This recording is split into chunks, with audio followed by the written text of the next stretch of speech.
presentation, we will have a Q&A period, so please feel free to submit your questions in the area provided in the GoToMeeting dashboard, and we will address them as they come in or at the very end of the presentation.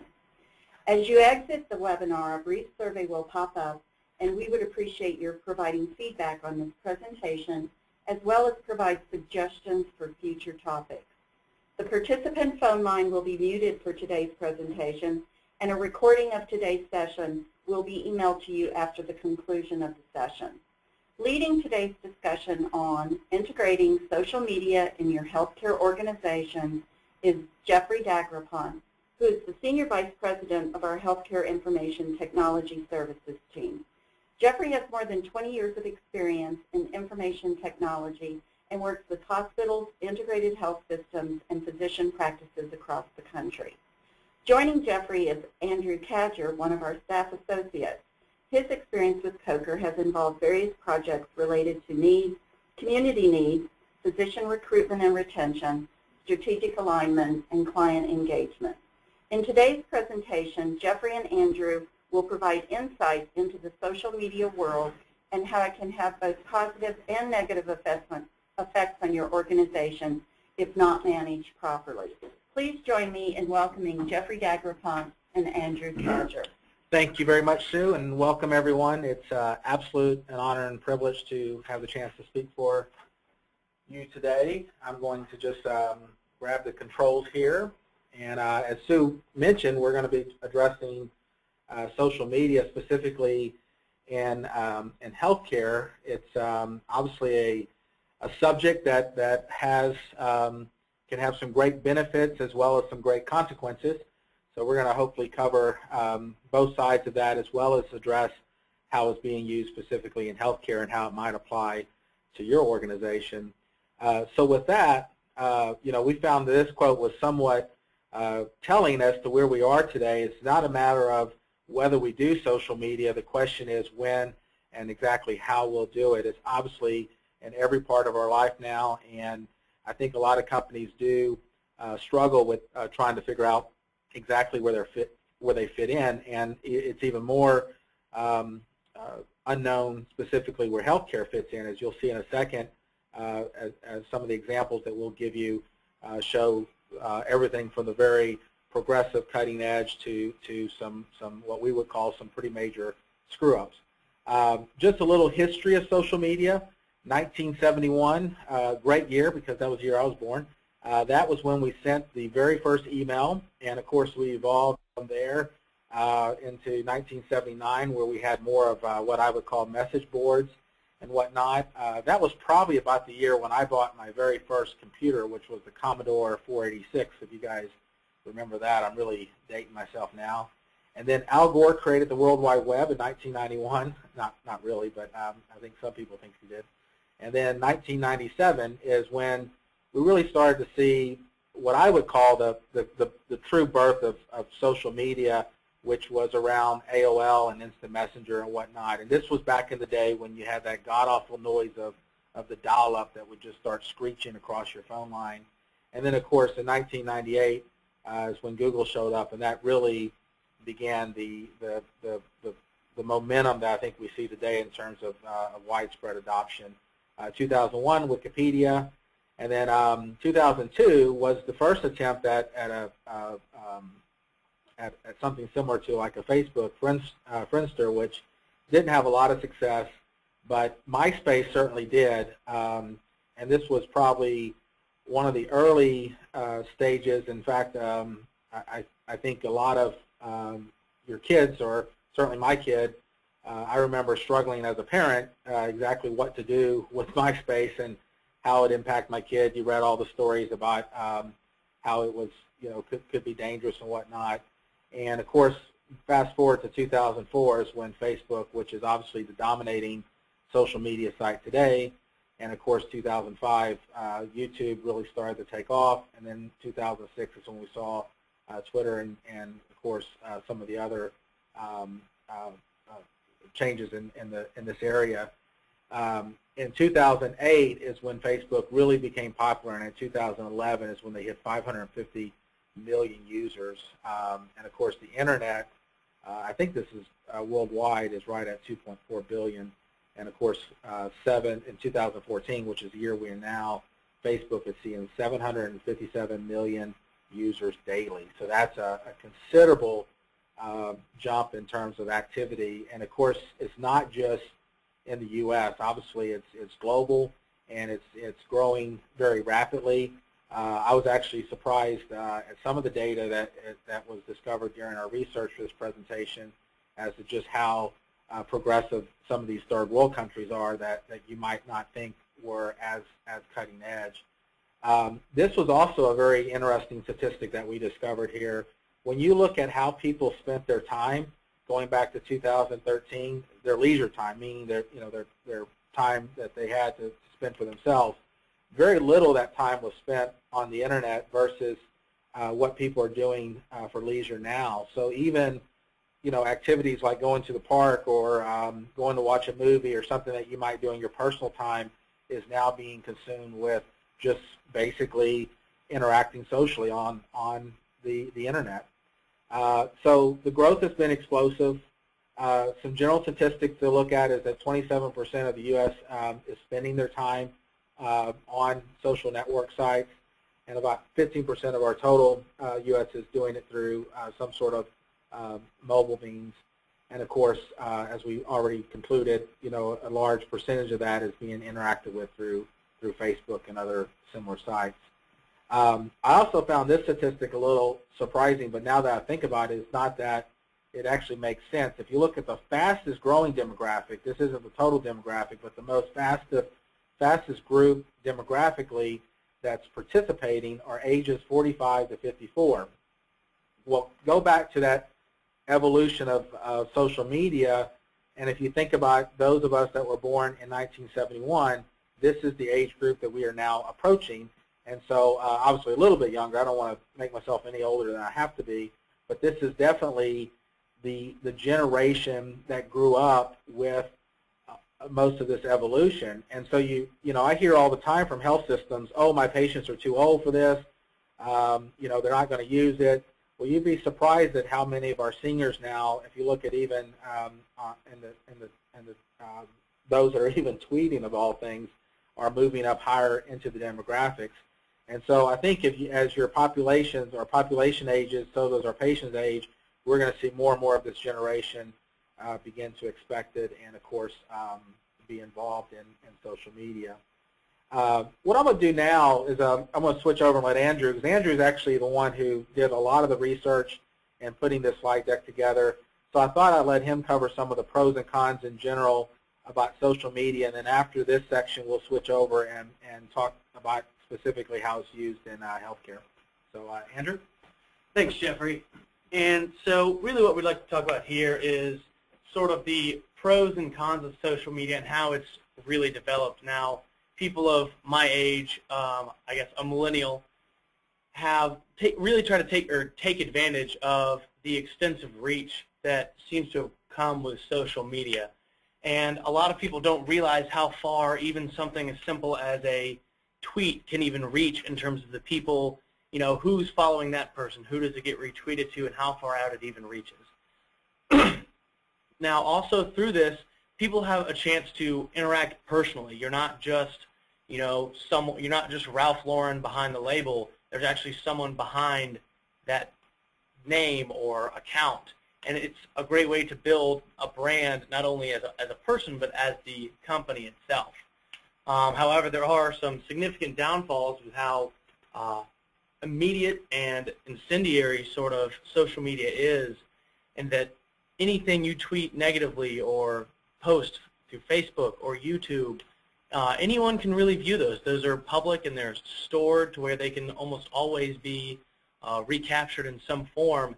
And the oversight on those has to be constant for brands in order to maintain, I guess, security in their brand and a singular vision as to who that brand is. Now, to go over a brand that Jeffrey and I both believe did a good job of trying to create across all of their social media mediums, that they created a good job of identifying their brand, identifying their consumer, and keeping consistent with their brand. The New Yorker magazine has been around a long time, and since the mid-20s actually.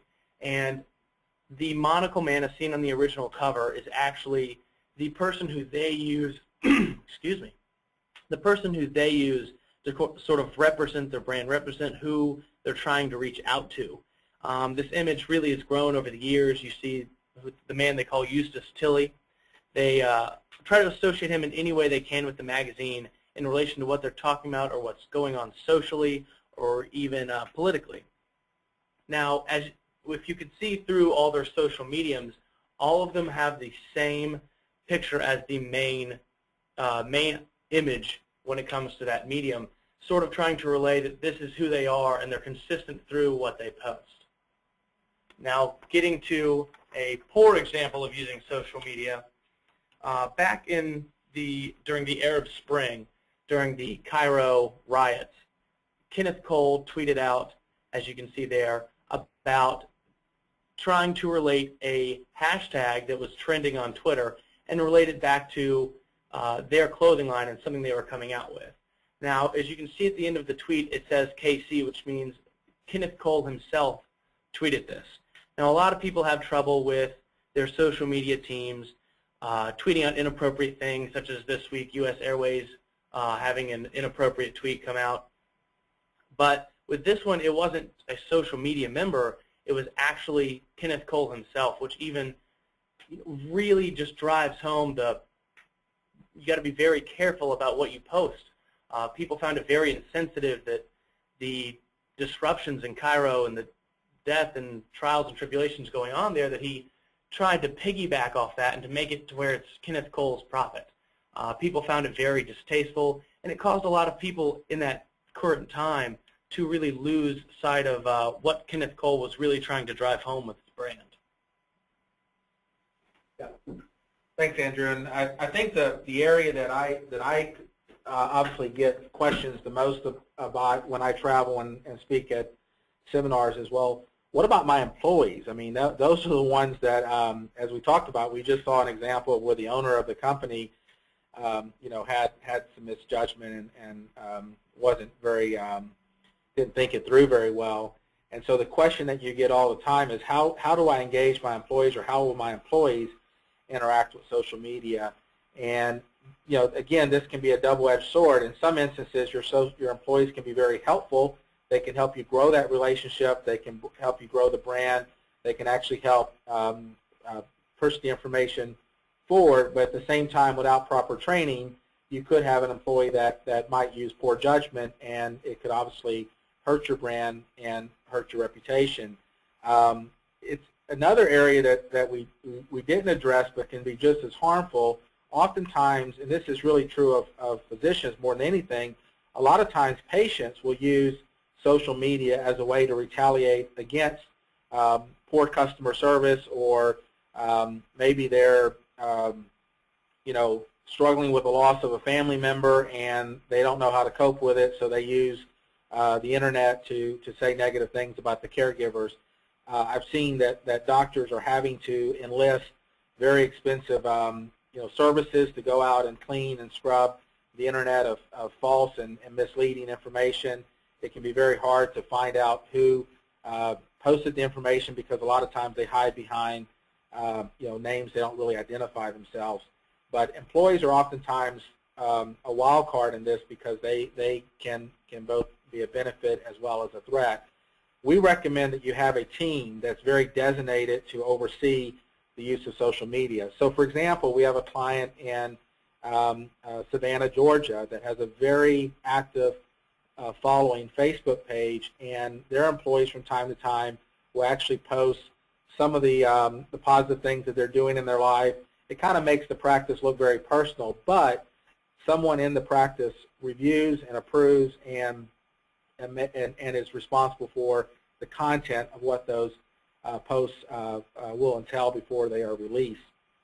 The second thing that we cannot stress enough, and I'm sure this has either already happened or will happen in a big way, but HIPAA compliance is something that even I know we're always concerned about it, and we do a pretty good job with our computer systems and other areas, But remember, anything you post about a patient, or if you were to make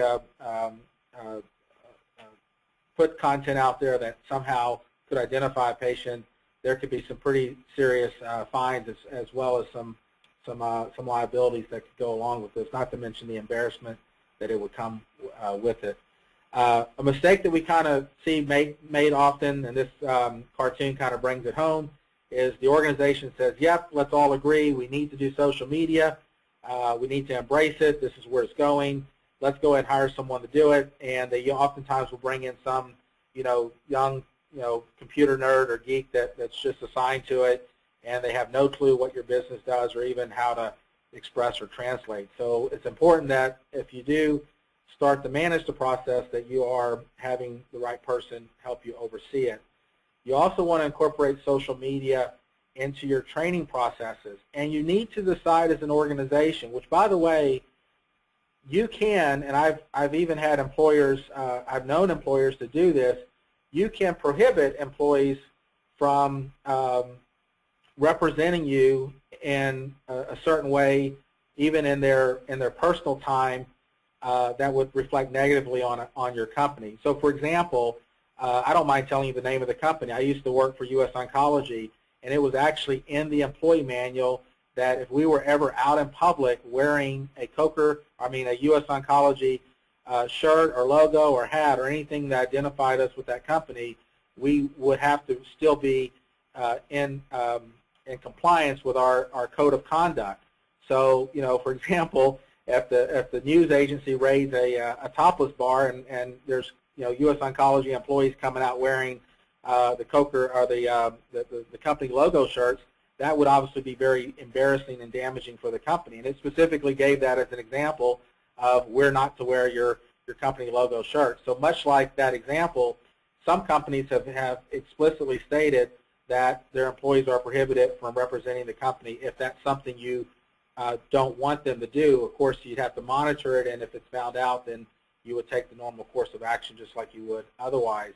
I've seen employees that will go off the rails sometimes about their manager or their boss and just totally vent on Facebook, not realizing that their manager is one of their friends on Facebook, or that perhaps the manager, the employee is a friend with one of the coworkers who happens to be a friend with the manager. And I think sometimes employees just don't realize that any information that you put out there you no longer have control of it. It becomes part of the public domain, and whether you feel like it's being written in private, it really has to be treated as public content at that point. There's nothing private that goes on these social media sites. How we're seeing it used in healthcare is very vast. In other words, there's no real kind of consistency. What we do know is that social media, from the patient perspective, is obviously becoming more and more popular. People are going to sites, they're looking for information online, they're interacting with websites where they can get information about their diseases or their illnesses, and so the patient side is very much engaged. The provider side, there's a few, and then we're going to show you some examples here in a second, are not as quite as far along, and I think it's for some of the many reasons that we just discussed. There's kind of a double-edged sword as to pros and cons when you begin going down this path. There's definitely a growing relationship between healthcare and social media. There was a recent survey done by Pricewaterhouse that showed that 47% of the people are looking to online sources when they go to select a doctor or find out information about a caregiver. For those with Medicaid, 41% have posted some sort of healthcare experience that they had with a healthcare provider. And a lot of people, unfortunately, sometimes will trust information that they read online and will bring that information back into the clinics or present you with information that they've heard and whatnot. Obviously, I cannot ask you to show a list of hands, but just out of curiosity, what would you guess is the #1 thing that people search for on the internet? And of course, you can't answer me, but most people will say it's healthcare, And you're almost right. Actually, the number one thing is pornography, but the second thing is healthcare. So if you said healthcare, you were very close. But the point being is that it is the second most searched item, whether it's for treatment, whether it's for a provider, whether it's about getting information about an illness. So I think the patients are very much engaged and are looking for information. They're very thirsty for information that's obviously out there. And of course, the healthcare providers, we're seeing more and more begin to engage. And so I'm going to actually turn it back over to Andrew, because one of the more cutting-edge progressive examples that we found was how Mayo Clinic is using social media, and how we feel that they are absolutely doing it in the right way. Now, I realize that the Mayo Clinic has a massive budget of people that they can devote to this, but here's some really great examples of how a health system is taking advantage of social media. So as you can see very quickly here, there at the top on the left side, that the reach of Mayo Clinic, now obviously it has a reputation that it earned long before social media was around, but that reputation, along with their online presence, has allowed them to reach even more people. Now, in 2010, Mayo Clinic just got together and decided they would develop a department solely for the purpose of social media. Now, this department has, large budget and all that, just to accommodate the social media portion. However, through their social media, they've used it to have providers talk to each other, have patients talk to each other, have providers and patients engage. That way, it's not just about the Mayo Clinic itself. It's actually about individual providers, or even other providers, other companies, other hospitals that are looking to get into the market of social media. Now, in their Center for Social Media, they actually give a list by state of organizations within the state that have presence on social media, what their social media presence is, what their account name is on that. So you can go in and see that, Children's Healthcare of Atlanta has a presence on Facebook, and here's how you get to their Facebook. Along with that, so they're not all about themselves, although it does help, viewership on their page and things of that sort. But it's also trying to spread the idea that social media is all around us in terms of healthcare and what it's used for, harping on what Jeffrey said with it being the second most searched for item. Now, also they have a program called their Social Media Residency.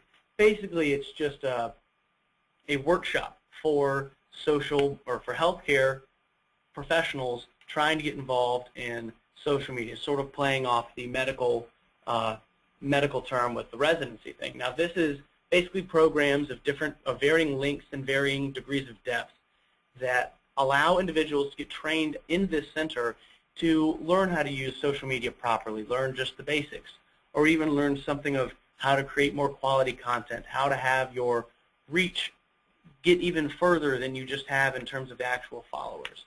And through this, they've really developed a strong social media presence that really puts them at the forefront and sort of as the industry leader in terms of social media and healthcare.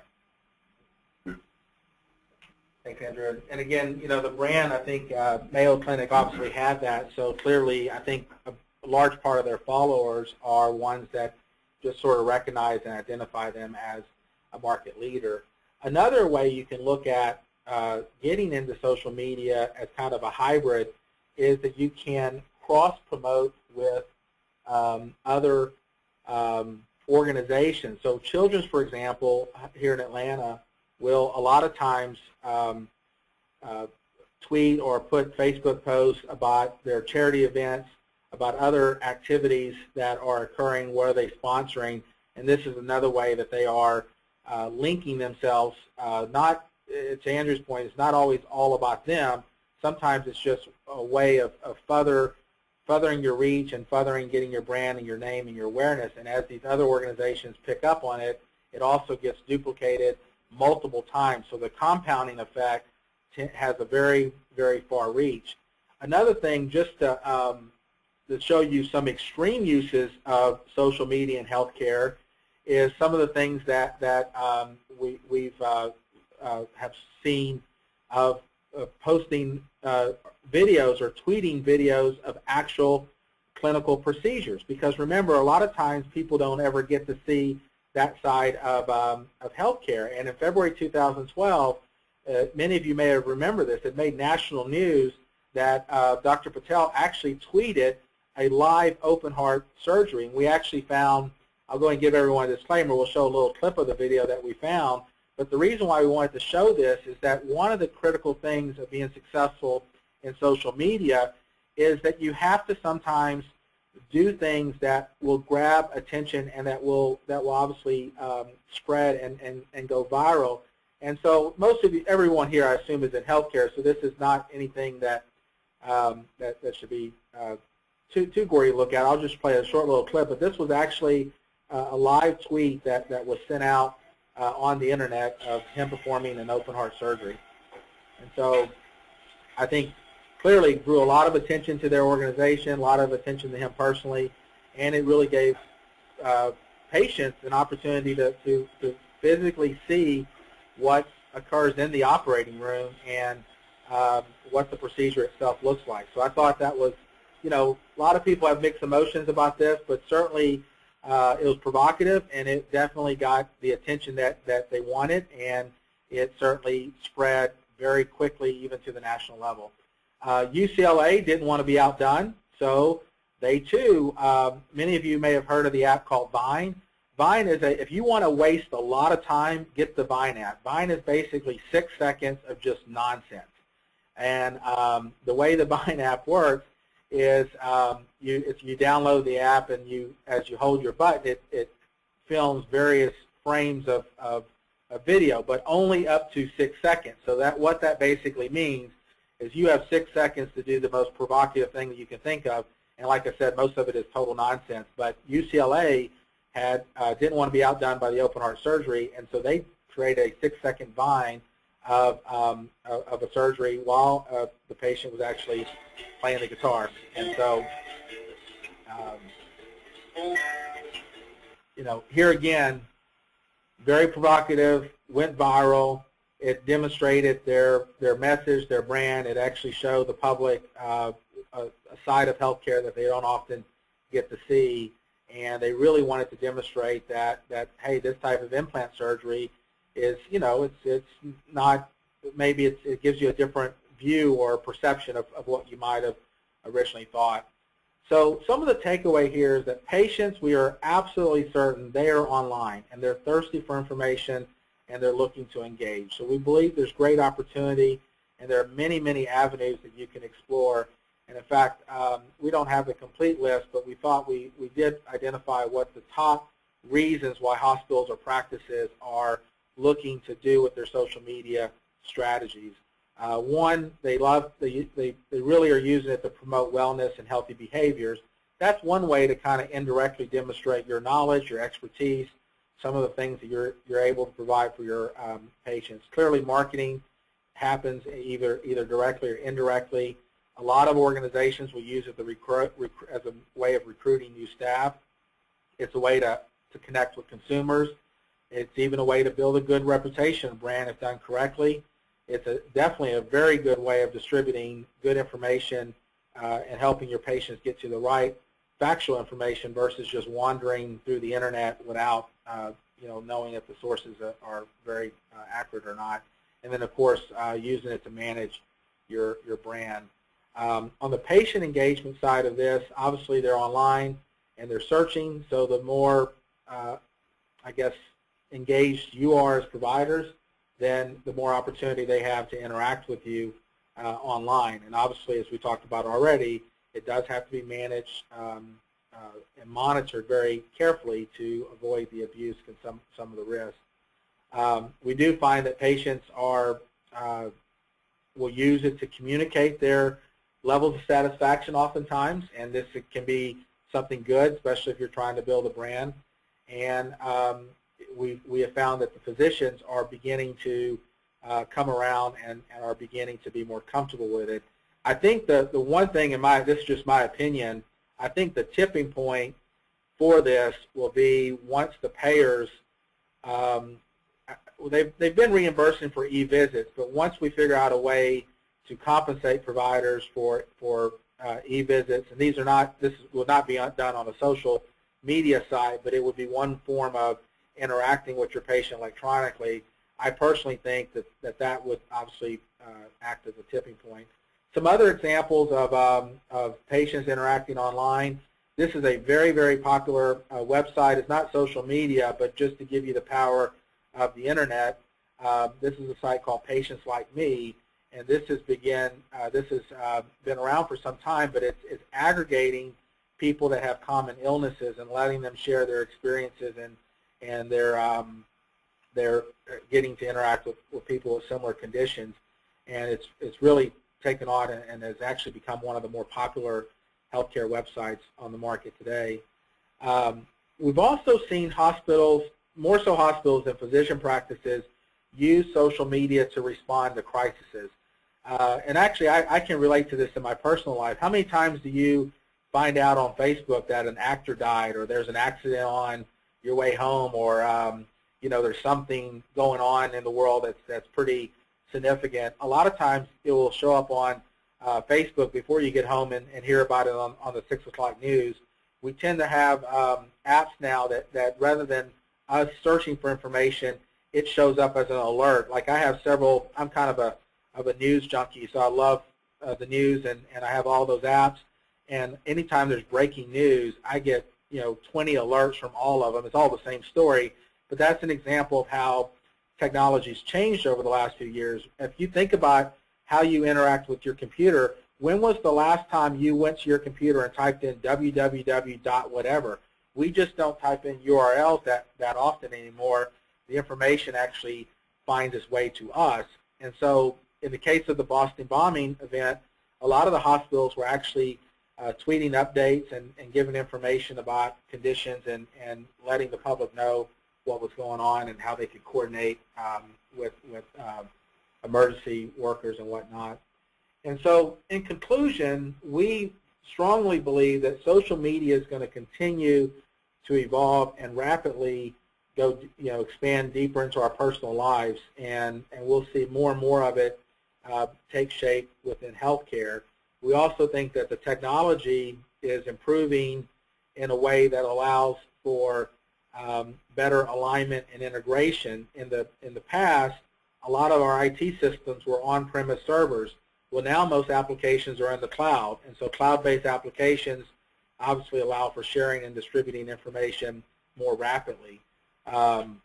We also think the public is beginning to get more relaxed. In fact, I worry about the next generation of kids, and I think politics 10 years or 15 years from now is going to be very interesting. I mean, all of us did stupid things as a kid, but I always, as I always tell my kid, I would go in the woods and hide behind a tree to do something stupid. I didn't film myself and post it online. So oftentimes kids today, I don't think realize that this stuff that they post with, very little judgment can show back up and haunt them 10, 15 years from now. So like I said, it's going to be very interesting seeing how our politics play out when this information comes back. So at this point, we're going to open it up for questions. We do have some that have already been submitted, and we'll give me a chance to kind of read through these. And so one question that we've gotten is, what social media platform is best to start off with? One thing that I think is very easy, and most companies already have a Facebook page. Facebook does have a lot of tools that you can prohibit people from writing things on your wall or posting without you first approving and accepting it.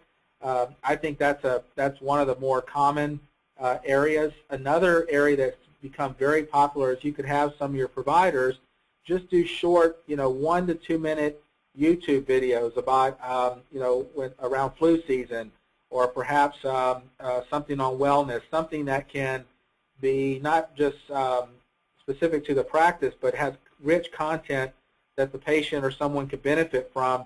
It has a way of indirect way of demonstrating your expertise and knowledge in certain areas, and also gives you a chance to create awareness and promote your providers as well as the practice. Another question is, should we have employees sign a confidentiality statement to ensure HIPAA compliance? The answer there is absolutely yes. I would put In fact, we could probably email you some examples of language that oftentimes goes in handbooks related specifically to social media. There's nothing wrong about asking an employee to remove a post, especially if it's about your business or something that they may have posted. I think certain executives in the company have to be mindful, even in their personal lives, what they post and upload. If they are, an officer of the company or one of the physicians, that it could reflect back on the practice. Who within the practice should? So another question is, who within the practice should manage or help lead an oversight of the social media? I think HR. That's the question. Should it be HR? I think that's definitely someone who should be involved. In our company, we actually have people that have alerts set up with Google that if anyone posts anything about the Coker Group, we'll get a notice that something has showed up on the internet about us, and we immediately go look at it to make sure it's representing us correctly. We have had instances where we've had, maybe did an interview and someone misquoted us, and we've had to send in corrections to make sure our statements were quoted correctly. So you can set up with Google alerts if there's anything posted about your company. Another question is, how do you respond to a negative post, especially on a Facebook page? Well, if it's your employee, I think you just confront them directly and just ask them as just that's the right thing to do to remove it. If it's a patient, that can be very difficult because you don't really have control over it. If they're posting on your Facebook page, you can absolutely delete it, but you wouldn't have any way to delete something off of theirs. If it is slander and totally false and misleading, you can submit a cease and desist letter to them and request that they remove it. And certainly if it continues and is damaging your business, there could be some consequences and liability. Now, I realize you're going to have to weigh the cost of how much effort you want to put into it, and it probably depends on how much of a negative impact it's having on your business as to what action you take. There are some companies out there that do specialize in reputation correcting as it relates to stuff that gets posted about doctors. There's things like Angies List that encourage people to write in both positive as well as negative experiences they've had with companies. And I think, unfortunately, doctors are probably the most at risk of having patients just retaliate against them in the sense that they don't like something that's happened to them. Other question that's very similar to that is about other sites like HealthGrade, Yelp, Yahoo, Angie's List. Again, most of what I've seen doctors do is they will have a standard cease and desist letter that they will submit and request for it to remove. In most cases, if it's a website that like Yelp, they will investigate it and respond to it, and if they can't authenticate it, then they've been known to remove it. The problem is sometimes it has a way of showing back up, or it can be what's called cache in the internet, and even though it gets deleted, it may be cached by multiple servers, so it could take a long time before it eventually finds its way out to true deletion. Andrew, did you want to respond? Yeah, going off of what Jeffrey said with like the Angie's List and HealthGrades and people posting negative comments, the more comfortable even your providers get with that, if they are very comfortable and very savvy with social media or with any of these online sites, that's an opportunity for them, even if it's not severely negative, to go in and almost conduct like an exit survey. Be like, oh, were you dissatisfied with our service? What could we have done better? How did we, negatively affect you? What could we have done better? Going along those lines. Just sort of addressing negative comments that aren't extremely damning in terms of how terrible they are, but just sort of, oh, I had a terrible day at the doctor's office. I didn't feel like I got the right treatment. It's a good way for your provider to sort of jump in there and act as a person, not just as a provider. Another question that's come in is, as a doctor, if I mentioned that I saw an 8-year-old in the ER last night, is that a HIPAA violation? The answer to that is no, but I want to be very, very careful. you can discuss what you've done with a patient publicly as long as you do not identify who that patient is unless you have their consent or permission to do so. So it's perfectly okay to discuss what you've done at night, or maybe you're on Facebook and as a provider you're just interacting with your friends and you said, look, I saw this 8-year-old last night in the ER and it was a very tragic situation. As long as you don't identify who the patient is, or there's no way for them to connect the dots, then it's not a HIPAA violation. But just be very careful. Now, what you want to be aware of is that I have seen situations where if you said, I saw an 8-year-old at Children's Hospital Atlanta at 3 o'clock in the morning, you have given enough information for someone to fairly narrow that down to being able to identify who that patient is. So you have to use your discretion there. You might say, I saw a kid in the ER and leave off the 8-year-old. Again, that's a way to identify. If the person was trying to figure out, it wouldn't be too difficult for me to figure out every 8-year-old that was seen in that ER on Wednesday. So again, kind of use discretion. It might be better to say, I saw a young child, and to not put as much detail. But the rule of thumb there is you can have this discussion as long as you don't identify the patient, but be careful that too much information may allow someone to back into identifying it for you. There's been a number of research studies where doctors have supplied a pharmaceutical company with treatment information about a certain market, and some researchers have been able to back into the data and really identify who the actual patients were. I'm trying to think if we, another question, this is actually pretty good. Do doctors tweet updates to family members while in surgery? Is this a good practice? You know, again, I think it's, you know, it's one of those things where you want to, there's no hard and fast rule on this. I could see a scenario where if you had a patient that had some outcomes that were not desirable, and it was then tied back to the doctor tweeting while the surgery was going on, that there's nothing illegal about that, but I think in front of a jury that might have some damaging effect, that it would just show that the doctor was not focused and concentrated on the patient. It's kind of like one of those scenarios where, you know, a person gets in a car accident and it was, you know, proven based on the cell phone logs that they were on their cell phone when they had the accident. And I can certainly see that something like this could be used against the doctor if they were in a lawsuit and it was discovered that they were tweeting while operating. So my recommendation would be not to do it, because I think it could come back and hurt you in terms of a defense. So I think I went through all the questions. Did I miss any? Or no, okay. Absolutely so, great. I want to thank. I'll also say if we didn't cover one, just email us. There's our email addresses. I will try to find some language that might help you in updating your policy manuals. I realize this is very new to all of us. Even our company is going through this right now. It's exactly how we should train our employees to interact with social media. We've accepted the fact that it's here and we have to deal with it and incorporate it and embrace it somehow. The question is as to what extent and what level. I think we've shown you some very good examples of poor uses and judgment, as well as some very extreme cutting-edge ways that it can be done. But let me end by saying that Andrew and I greatly appreciate your time today, and we've enjoyed this, and thank you for allowing us to present. We do have some upcoming webinars.